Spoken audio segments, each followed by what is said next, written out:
Žaidžiant tinklinį labai svarbu tinkamai paduoti kamuolį. Padavimo metu kairė koja turėtų būti šiek tiek atstatyta į priekį. Jei esate kairiarankis, atvirkščiai.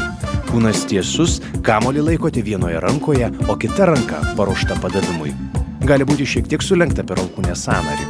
Išmesti kamuolį turite viena ranka, nes išmetus abiejomis jums bus sunku pataikyti kamuolį, kadangi reikia paruošti dar vieną ranką pamušimui. Kai kurie mėgsta išmesti kamuolį aukštyn abiejomis rankomis ir tik tuomet mušti besileidžiantį kamuolį, tačiau tada pataikyti yra žymiai sunkiau, nes ranka juda vėluodama ir netaisyklingai.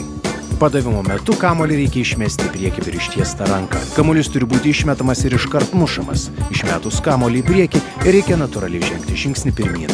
Dar vienas svarbus aspektas – riešo tvirtumas. Kamuolio mušimo metu riešas turi būti įtemptas, negalima jo atlenkti atgal. Užbaigiant padavimą, ranka juda link į priekį išmesto kamuolio, o po padavimo ranka turėtų būti tokioje padėtyje, kad rodytų į tašką, į kurį ir norėjote paduoti. Pakalbėkime apie klaidas.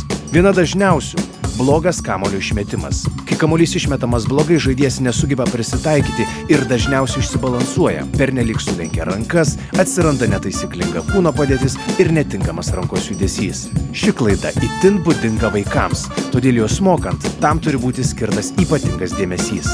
Dar kartelį primename, ko reikia vengti. Blogai išmesto kamuolio, pernelyg per alkūnę sulenktų rankų, atlenkto atgal riešo, rankos minkštumo. Ranka turėtų būti įtempta. Kamuolį reikia mušti, o ne stumti. Netaisyklingos kūno padėties. Turite stovėti tiesiai.